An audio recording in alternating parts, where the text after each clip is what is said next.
Pemirsa, wacana pemerintah untuk menaikkan harga bahan bakar minyak atau BBM bersubsidi jenis Pertalite dan solar kian menguat, di mana sektor retail ikut terdampak dan mulai mengambil ancang-ancang menyesuaikan harga produk. Wacana pemerintah untuk menaikkan harga bahan bakar minyak atau BBM bersubsidi jenis Pertalite dan solar kian menguat. Sektor retail ikut terdampak dan mulai mengambil ancang-ancang penyesuaian harga produk.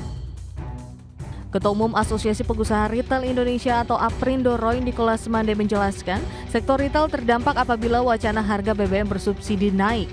Hal ini karena di sektor hulu menanggung biaya transportasi akibat BBM naik.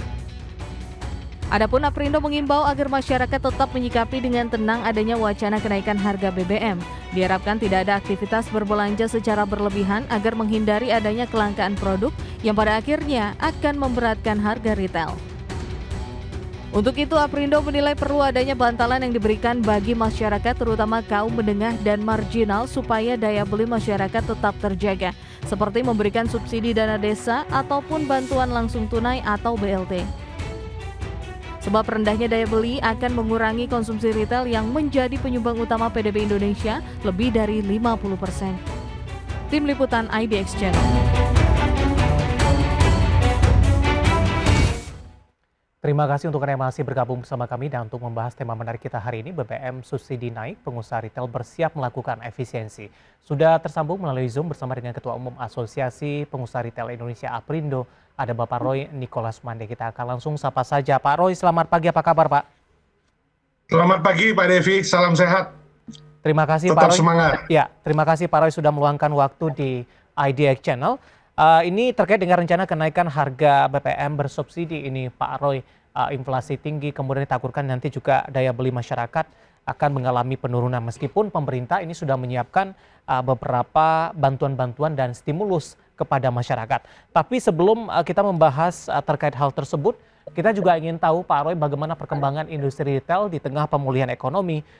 Pelonggaran-pelonggaran tampaknya sudah dilakukan, sudah maksimal dilakukan oleh pemerintah, sudah di 100%, terutama untuk wilayah Jabodetabek. Kemudian bagaimana juga perkembangan dari sisi daya beli sampai sejauh ini?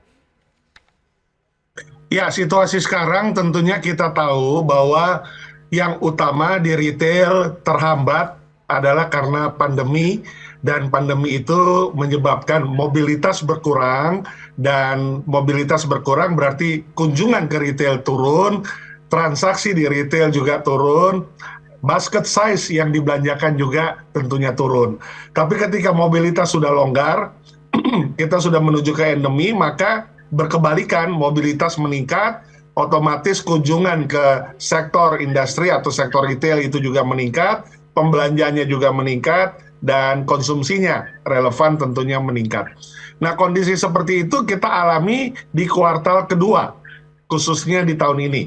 Ketika pertumbuhan ekonomi kita 5,01 tercatat di kuartal pertama, kemudian kuartal kedua melonjak 5,44, di dalamnya karena juga didapati peningkatan konsumsi rumah tangga, khususnya di masa-masa bulan April-Mei ketika masyarakat memasuki bulan suci Ramadan juga Hari Raya Idul Fitri.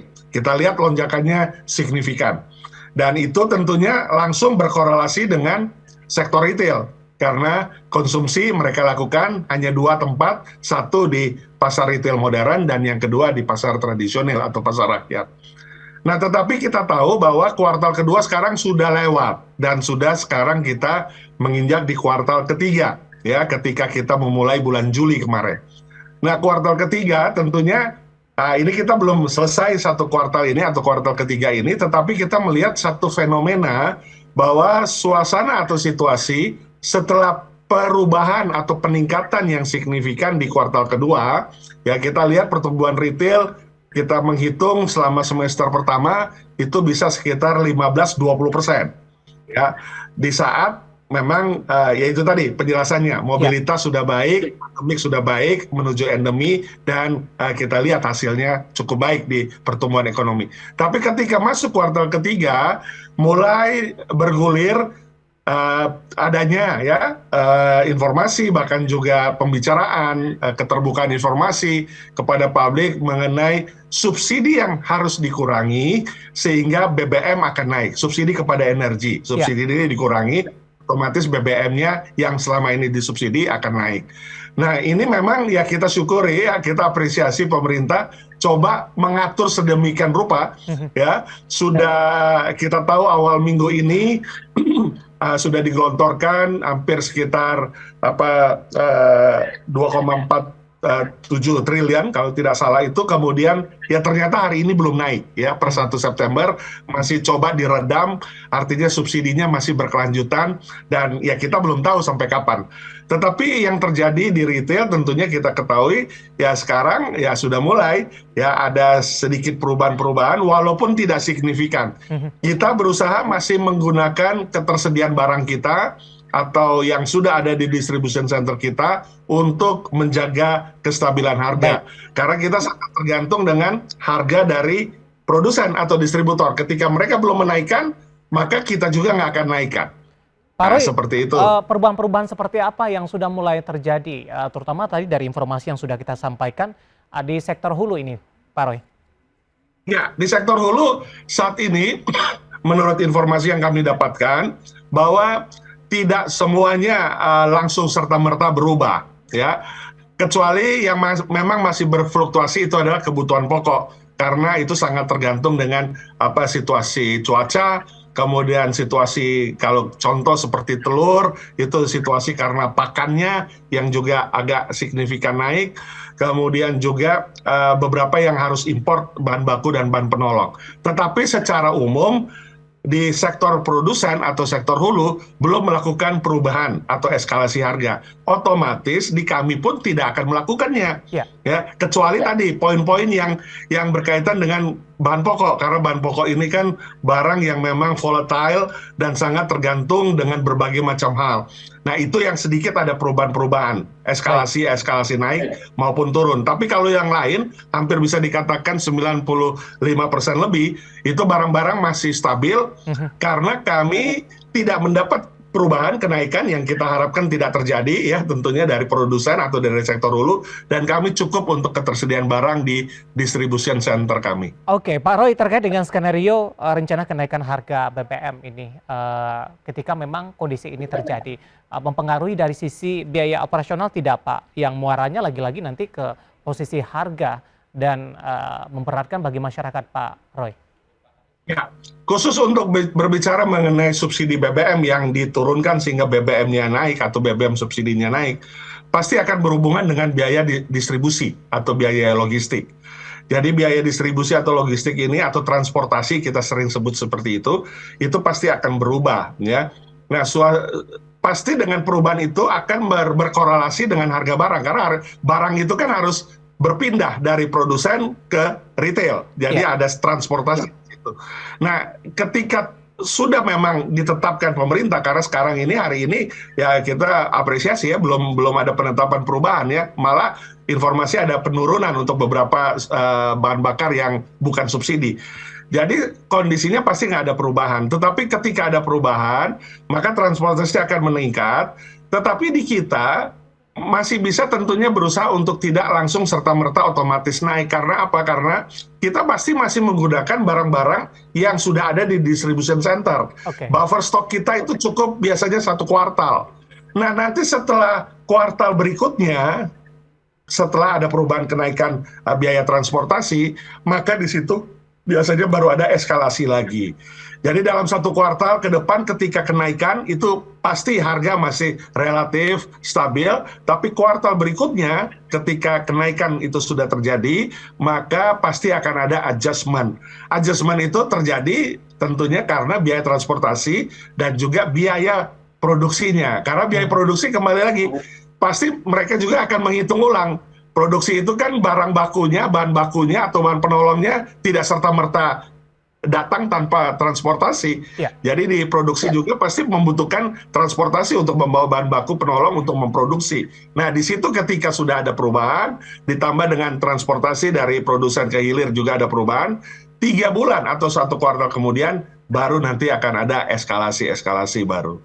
Baik, Pak Roy, meskipun untuk kenaikan harga BBM masih dalam batasan rencana begitu, tapi sudah banyak spekulasi yang beredar kenaikan harga BBM secara hitung-hitungannya memang akan menaikkan angka dari inflasi dan menurunkan daya beli masyarakat.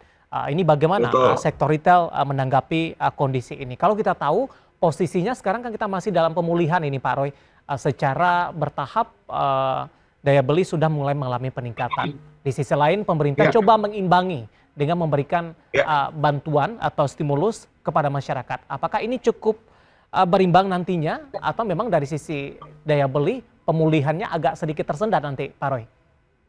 Ya, kalau berkaitan dengan daya beli, saya harus berbicara mengenai strata atau sosial ekonomi status di masyarakat. Kita tahu bahwa untuk yang masyarakat menengah ke atas, untuk spending money atau purchasing bayar, itu pasti tidak akan bermasalah. Apalagi kita tahu selama pandemik, itu dana pihak ketiga yang ditempatkan oleh masyarakat menengah ke atas di perbankan itu meningkat di angka nggak pernah di bawah 10%. Setiap kuartal itu meningkat 10-12%. Ya kita tahu contohnya saja itu yang sudah real ya bahwa memang mereka semua menahan belanja ya ketika pandemik itu sehingga pada saat ini mereka pandemiknya sudah turun untuk spending money atau purchasing power itu nggak ada masalah karena mereka punya saving yang cukup. Yang menjadi problem adalah yang marginal hingga rentan. Nah, yang marginal hingga rentan ini atau kelompok menengah yang keluarga muda, kemudian tentunya perlu menyekolahkan anak ya dan lain sebagainya. Nah, ini yang perlu dipikirkan. Nah, kalau kelompok marginal tentunya kemarin sudah ada bantalannya ya 4,17. Kemudian juga untuk yang di bawah 3,5 juta penghasilannya diberikan 600.000 sekaligus bayar untuk masing-masing per bulan 150 sekaligus diberikan. Tambahan lagi juga 600.000 untuk yang 3,5 jutaan. Nah, bagaimana yang penghasilannya di atas itu tetapi masih kelompok muda. Nah, ini yang perlu dipikirkan karena mereka cukup banyak. Supaya apa? Supaya daya belinya tidak berkurang ya. Karena kita tahu bahwa tingkat kemiskinan kita ini kan sebenarnya sudah turun ya. Sudah 9,54% dibanding dengan tahun lalu 10,41. Tetapi ketika inflasi tidak terjaga, nah ini oleh karena kita selalu berulang berharap inflasi ini betul-betul dijaga dengan berbagai kebijakan supaya apa? Supaya memang daya belinya masih bisa terjangkau, bisa tercapai dan juga penguatan likuiditas kita. Nah, jadi dengan kata lain, semangat yang utama adalah tidak hanya kelompok marginal atau rentan, tapi kelompok yang menengah juga harus dipikirkan bagaimana untuk stimulusnya atau kompensasinya, dan juga pelaku usaha. Nah, ini juga saya mau bicarakan juga, pelaku usaha juga perlu dibantu stimulusnya supaya konsisten tidak sampai merumahkan atau mem-PHK-kan karyawan karena perubahan-perubahan biaya dan lain sebagainya. Baik. Pemirsa, survei Bank Indonesia menyebutkan indeks penjualan real IPR Juli 2022 sebesar 204,9 atau meningkat 8,7%. Peningkatan ini dipicu oleh penjualan sub kelompok sandang, bahan bakar kendaraan bermotor, suku cadang, dan aksesori. Hasil survei penjualan eceran atau SPE Bank Indonesia menyebutkan kinerja penjualan eceran pada Juli meningkat dibandingkan Juni 2022. Mengutip laman resmi Bank Indonesia, peningkatan ini dipicu oleh penjualan sub kelompok sandang, bahan bakar kendaraan bermotor, suku cadang, dan aksesori. Direktur Eksekutif Kepala Departemen Komunikasi Bank Indonesia Erwin Harjono mengatakan, peningkatan itu tercermin dari perkiraan indeks penjualan real atau IPR Juli 2022 atau meningkat 8,7% jika dibandingkan dengan periode yang sama tahun sebelumnya. Secara bulanan, penjualan eceran diproyeksikan membaik menjadi minus 0,8% jika dibandingkan bulan sebelumnya akibat didorong oleh peningkatan penjualan kelompok bahan bakar kendaraan bermotor serta kelompok barang budaya dan rekreasi. Dari Jakarta, Tim Liputan IDX Channel. Kita sudah sampai di segmen terakhir di Market Review dan terima kasih juga untuk Anda yang masih bergabung bersama kami dan kita masih berbincang bersama dengan Bapak Roy Nicholas Mande, Ketua Umum Asosiasi Pengusaha Retail Indonesia atau disingkat dengan APRindo. Pak Roy, kita lanjutkan kembali Pak. Ya, silakan. Ya, Pak Roy, saya ingin lebih tahu lebih dalam lagi ini Pak, dampak kenaikan harga PPM kepada industri retail begitu. Tadi juga sudah Anda jelaskan kenaikan harga PPM ini tampaknya sangat mempengaruhi daya beli untuk masyarakat menengah ke bawah. Nah, dari sisi industri retail tentu ada beberapa segmen juga ini Pak, sasaran dari konsumennya begitu. Ini segmen mana dan retail seperti apa yang akan terdampak nantinya meskipun pemerintah menyiapkan bantalan dalam hal ini, karena masih ada catatan tepat sasaran atau tidak dalam hal ini. Ya, tentunya retail yang terdampak adalah retail yang berada di wilayah kelompok menengah hingga marginal. Jadi kita tahu bahwa retail ini berada di seluruh wilayah Indonesia, di tingkat provinsi, kabupaten, kota, baik di wilayah yang surplus maupun juga wilayah yang defisit, yang inflasinya masih rendah maupun juga daerah yang inflasinya signifikan. Nah, otomatis itu akan terdampak sektor retail di kelompok yang daerahnya rentan atau yang marginal. Nah, apa yang akan kita lakukan? Tentu yang kita akan lakukan, kita selalu komunikasi dengan para supplier, para produsen, untuk selalu mengikuti situasi perkembangan masyarakat. Artinya, kalau produknya perlu di branding atau perlu diturunkan kuantitinya, besaran kontennya atau jumlah isinya sehingga harga lebih terjangkau, kemudian juga supaya menuju ke harga terjangkau, kemudian juga dibuat brand-brand baru tetapi juga dengan substitusi bahan baku dan penolong yang lebih efisien dan ekonomis, kemudian dikemas, diproduksi dan dijual di retail, itu senantiasa kami sampaikan kepada sektor hulu. Karena untuk daerah-daerah yang terdampak ini, yang sangat terasa inflasinya lebih tinggi dari daerah lain, atau juga situasi kelompok masyarakatnya marginal atau yang menengah ke rentan, nah ini tentunya menjadi strategi kita. Ya, tetapi untuk retail yang berada pada daerah, provinsi, kota, kabupaten yang inflasi rendah dan juga tingkat pertumbuhan ekonomi daerahnya signifikan, ya kita tetap berupaya menyediakan barang-barang yang sepadan, yang sesuai. Ya, karena kembali lagi yang menengah ke atas itu tidak ada masalah ya untuk spending ya. Kita tahu juga dana pihak ketiga ini kan menurun ya. Dana pihak ketiga menurun dari bulan Juli ke Juni, berarti ada pengambilan dana untuk mereka spending. Nah, itu yang kelompok menengah atas. Tapi yang menengah bawah tentunya dengan bantalan-bantalan ini diharapkan mereka tidak kehilangan daya beli dan mereka tetap melakukan konsumsi sebagai kontributor ekonomi pertumbuhan domestik bruto kita yang selalu kita harapkan meningkat dan berakselerasi. Strategi efisiensi seperti apa, Pak Roy? Ya, efisiensi yang kami lakukan tentunya selain efisiensi fixed cost maupun juga variabel, itu yang umumnya selama pandemi kita sudah melakukan keseimbangan di efisiensi ini ya, berkaitan dengan pemakaian energi listrik ya. Karena sampai hari ini kita bukan subsidi listrik, jadi ya kita melakukan efisiensi daerah-daerah mana yang mungkin ya semuanya harus LED misalnya lampu-lampunya, kemudian daerah mana yang mungkin kalau Mas David datang ke retail agak sedikit panas, mungkin daerah itu AC-nya sedikit dikurangi ya dan lain sebagainya, tetapi tanpa merubah esensi barang dagangan ya, yang refrigerator, yang freezer itu tetap kita jaga karena itu berkaitan dengan barang dagangan.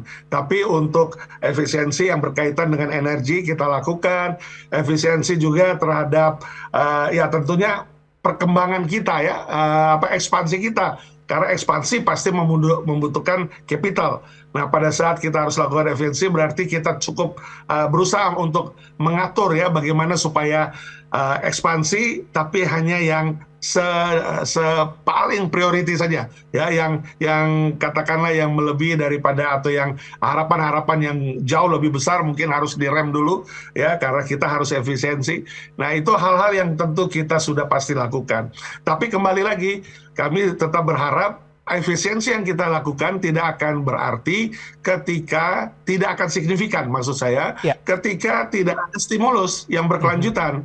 Karena stimulus yang berkelanjutan seperti penangguhan pembayaran PPh, kemudian juga bagaimana pengurangan terhadap beberapa pajak fiskal yang tentunya itu secara rutin, ataupun juga pajak-pajak daerah, ya, bahkan juga subsidi buat tenaga kerja retail itu belum pernah terima, itu juga kita berharap sehingga kita dapat terus beraktivitas mendukung konsumsi masyarakat. Baik, Pak Roy, ini terkait dengan skenario pertumbuhan retail di 2022 ini, Pak Roy. Tadi Anda katakan meskipun pemerintah menaikkan harga BBM, tapi dari kondisi retail di kuartal 3 dari sisi pasokan ini masih aman.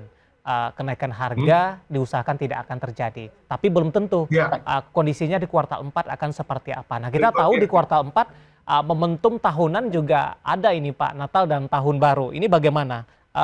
Menyusun skenario, perubahan skenario, kemudian juga dari sisi target nantinya dari Aprindo di 2022. Ya, jadi tadi sudah saya sampaikan kuartal 1, 2 kita khususnya yang 2 itu seperti mengulang tahun lalu, itu menjadi sesuatu loncatan yang signifikan. Kemudian kuartal ketiga memang biasanya melandai. Ya, kalau tahun ini berarti memang melandai karena adanya pandangan untuk menaikkan subsidi, menurunkan subsidi sehingga BBM subsidi naik. Dan di akhir tahun biasanya kuartal keempat itu signifikan akan juga naik, kisarannya sekitar 60-70% dari kuartal kedua. Biasanya begitu, ketika kuartal kedua terjadi peningkatan atau lonjakan. Nah, dengan adanya BBM ini, ya kita berharap tentunya kuartal keempat ini, kalaupun tidak sama seperti kuartal keempat tahun lalu, karena kita selalu comparisonnya year on year, Ya, kita berharap kita masih bisa ada peningkatan lebih kurang 5-10% lah dari tahun yang lalu. Karena kita tahu bahwa yang kelompok marginal rentan ini kan sudah ada bantalan ya. 26 juta masyarakat yang tercatat rentan itu sudah diberi bantalan. Kemudian tinggal bagaimana yang kelompok menengah ini. Ya, yang pasti mungkin akan naik nilai KPR-nya, nilai kredit mobilnya, padahal mereka juga masih menengah. Ya, artinya memang BI rate sudah naik kan, pasti itu akan berkontribusi ke nilai kredit. Dari ini bagaimana nih kelompok menengahnya? Nah, kelompok menengah ini kalau ada kebijakan pemerintah untuk berkaitan penangguhan pembayaran ataupun juga nilai-nilai kredit komersial konsumsi yang 8% sekarang bisa ditekan. Nah, mungkin mereka juga bisa escape, dan kelompok atas juga tetap spending money karena pandemi. Kalau kelompok menengah atas yang penting pandeminya. Kalau ya. sudah endemi, mereka spending money nggak masalah. Maka di kuartal keempat kita berharap masih bisa ada pertumbuhan sekitar 5-10%. Walaupun BBM-nya sudah ada perubahan gitu ya. Oke. Sehingga harapan pemerintah 5,5-5,8% tutup tahun ini, retail bisa bertumbuh di angka sekitar 2,5-3%. Baik, Pak Roy, waktu kita cukup terbatas. Terima kasih sudah bergabung bersama dengan kami dan semoga kita bahas bisa menjadi referensi bagi pemirsa IDX Channel dan semoga daya beli masyarakat dengan kebijakan kenaikan harga BBM meskipun dalam rencana antisipasi yang dilakukan pemerintah tepat sasaran, kemudian juga daya beli masyarakat tidak mengalami kembali koreksi yang cukup dalam di tengah pemulihan yang terjadi. Pak Roy, terima kasih sekali lagi, sehat selalu Pak. Terima kasih, sehat semuanya. Baik, ada Pak Roy Nikolas Mande, Ketua Umum Asosiasi Pengusaha Retail Indonesia atau Aprindo. Baik pemirsa, 1 jam sudah saya menemani Anda dalam market review kali ini. Saya David San Oval dan seluruh kerabat kerja yang bertugas mengucapkan terima kasih. Sampai berjumpa kembali.